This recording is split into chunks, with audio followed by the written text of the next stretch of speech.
Hello friends, பாம்புகளை பற்றின ரொம்பவே இன்ட்ரெஸ்டிங்கான சில விஷயத்தை தான் இந்த வீடியோவில் நாம் பார்க்க போகிறோம். அது மட்டும் இல்லாமல் இன்னைக்கு ஜூலை 16, இன்னைக்கு தான் உலக பாம்புகள் தினம். பாம்பை பார்த்தா படைய நடுங்கும், காலை சுத்துற பாம்பு கடிக்காம விடாது அப்படின்னு நிறைய பழமொழிகள் கேட்டிருப்போம். அது எல்லாமே நமக்கு பாம்பை பற்றின ஒரு எதிர்மறையான எண்ணத்தை நமக்கு விதைக்குது. அப்படி என்ன பாம்புகள் தவறு செஞ்சுது அப்படின்றது தான் இந்த வீடியோ முழுக்க பார்க்க போகிறோம். பாம்புகள் இல்லைன்னா என்ன நடக்கும்ன்றது தான் இந்த வீடியோவில் நம்ம பார்க்க போகிறோம். 10 சென்டிமீட்டர்ல ஆரம்பிச்சு 30 அடி வரைக்கும் கிட்டத்தட்ட 3500 வகையான பாம்புகள் இந்த உலகத்துல வாகுது. இதுல 300 வகையான இனங்கள் இந்தியாவுல இருக்கு. அதுல வெறும் 52 இனங்கள் தான் விஷ பாம்புகள் நம்மகிட்ட இருக்கு.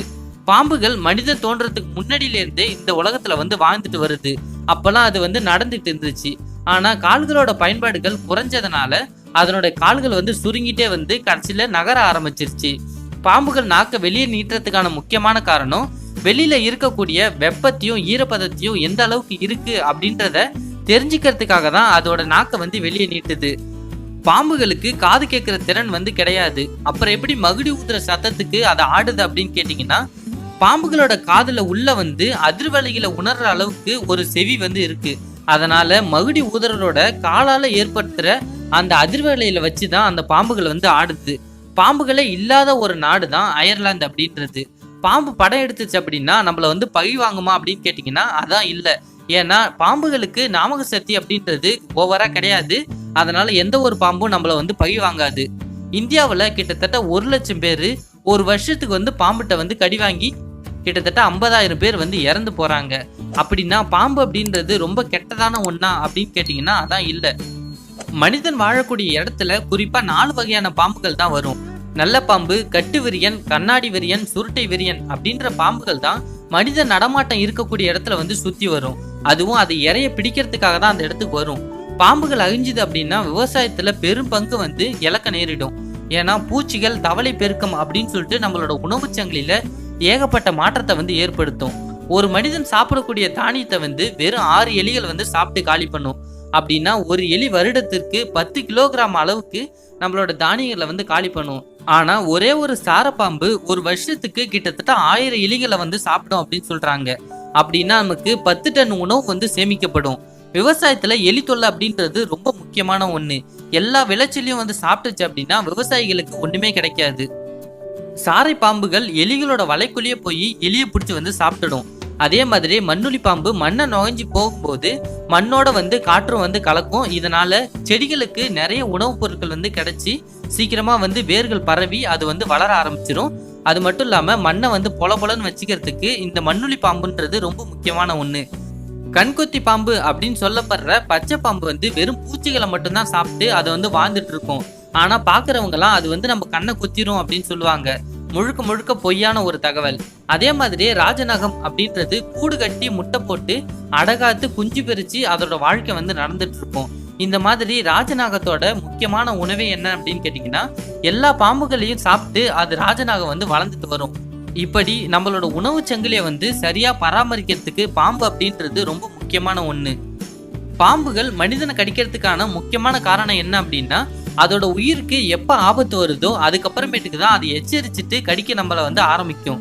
பொதுவாகவே நம்மளுடைய காலடி அதிர்வுகளை கேட்டு பாம்புகள் ஓட ஆரம்பிச்சிடும்.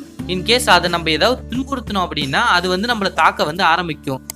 பாம்புகளுக்கு விஷம் அப்படின்றது ரொம்ப ரொம்ப முக்கியமான ஒண்ணு. ஏன்னா அதோட இறைய கடிக்கும் போது அது உடம்புல இருக்க விஷத்தை இறை மேல செலுத்திடும். இதனால எவ்வளவு தூரம் போனாலும் இறை இறந்ததுக்கு அப்புறமேட்டுக்கு அந்த பாம்பு கண்டுபிடிச்சு அதுக்கப்புறமேட்டுக்கு அதை சாப்பிட ஆரம்பிச்சிடும். இந்த மாதிரி பாம்புகளுக்கு விஷம் அப்படின்றது அதோட தேவைக்கு தான் பயன்படுத்துமே தவிர நம்ம எப்ப அதை துன்புறுத்துறோமோ அப்பதான் நம்ம கடிக்க ஆரம்பிச்சிடும். ஒரு பாம்பு நம்மளை கடிச்சிச்சு அப்படின்னா அந்த இடத்துக்கு மேல ஒரு கட்டு போடணும் அப்படின்னு சொல்லுவாங்க. ஆனா என்ன சொல்றாங்க அப்படின்னா அப்படி கட்டு போட்டோம் அப்படின்னா அந்த உறுப்பையே நம்ம வெட்டி எடுக்க வேண்டிய சூழ்நிலை ஏற்படும் அப்படின்னு சொல்றாங்க. அது மட்டும் இல்லாம அந்த இடத்த கிழிச்சு அந்த இடத்துல இருக்கக்கூடிய ரத்தத்தை உறிஞ்சுவாங்க. இப்படி உறிஞ்சாங்க அப்படின்னா அந்த 2வது நபருக்கும் அதால பாதிப்பு ஏற்படலாம் அப்படின்னு சொல்றாங்க. இதனால என்ன பண்ணும் அப்படின்னா கடிச்ச உடனே பதட்டப்படாம பக்கத்துல இருக்கக்கூடிய ஹாஸ்பிட்டலுக்கு கொண்டு போகணும் அப்படின்னு சொல்றாங்க. ஒருவேளை நம்மள பாம்பு கடிச்சிச்சு அப்படின்னு சொல்லிட்டு நம்ம பதட்டப்பட ஆரம்பிச்சோம் அப்படின்னா நம்மளோட உடம்புல இருக்கக்கூடிய ரத்த ஓட்டங்கள் வேகமா செயல்பட ஆரம்பிக்கும். இதனால ஒரு இடத்துல கடிச்ச விஷம் நம்மளோட உடல் முழுக்க பரவறதுக்கு அது ஒரு காரணமா இருக்கும். அதுக்கப்புறமேட்டுக்கு ஒரு பாம்பு நம்மள கடிச்சிச்சு அப்படின்னா அது என்ன பாம்பா இருக்கும் அப்படின்னு சொல்லிட்டு நிறைய பேர் வந்து தேடுவாங்க. ஏன்னா மருத்துவமனையில எந்த பாம்பு கடிச்சிது அப்படின்னு சொல்லிட்டு கேட்பாங்க அப்படின்றதுக்காகவே தேட ஆரம்பிப்பாங்க. இந்த மாதிரி அந்த டைம் வேஸ்ட் பண்றதை வந்து நம்ம நிறுத்திக்கணும். நம்ம முன்னாடி சொன்ன மாதிரி மனிதர்கள் இருக்கக்கூடிய இடத்துல வந்து 4 வகையான பாம்புகள் தான் பெரும்பாலும் இருக்கும். இந்த பாம்புகள் கடிச்சிச்சு அப்படின்னா எல்லாத்துக்குமே ஒரே விதமான மருந்துக தான் கொடுப்பாங்க. பாலிவெனானம் அப்படின்ற ஒரு மருந்தை தான் கொடுப்பாங்க. இதனால எந்த பாம்பு கடிச்சிது அப்படின்றது அவசியம் இல்லாத ஒண்ணு. பாம்புகள் அப்படின்றது நம்மளோட உணவு சங்கிலியில ரொம்ப ரொம்ப முக்கியமானது அப்படின்றதுக்காக தான் அதுக்குன்னு சில சட்டங்கள்லாம் வந்து இருக்கு. வன உரிமை பாதுகாப்பு சட்டம் அப்படின்றதுல 1972 படி ஒரு பாம்பை வந்து நம்ம பிடிச்சிட்டோம் அப்படின்னா இல்ல அதை கொன்னுட்டோம் அப்படின்னா கூட ஒரு இடத்துல இருந்து இன்னொரு இடத்துக்கு ஒரு பாம்பை கொண்டு போறோம் அப்படின்னா நம்மள அரெஸ்ட் பண்ணாங்க அப்படின்னா 3 வருஷம் வரைக்கும் நம்மள வந்து ஜெயில போடுவாங்க. அப்படி இல்லைன்னா 25,000 வரைக்கும் நம்ம ஃபைன் கட்ட வேண்டியது வரும். மருத்துவ துறையில பாம்புகளோட விஷம் வந்து ரொம்ப ரொம்ப முக்கியமான ஒண்ணு. பல ஆயிரங்கள் வரைக்கும் பாம்புகளோட விஷத்தை வந்து விலை கொடுத்து வந்து வாங்கிட்டு இருக்காங்க.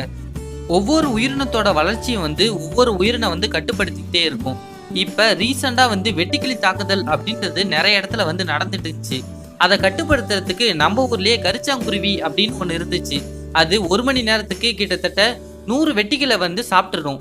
இதனால வெட்டுக்கிளியோட கட்டுப்படுத்துறதுக்கு வந்து கரிச்சாங்குருவி அப்படின்றது ரொம்ப முக்கியமானது ஒண்ணா இருந்துச்சு.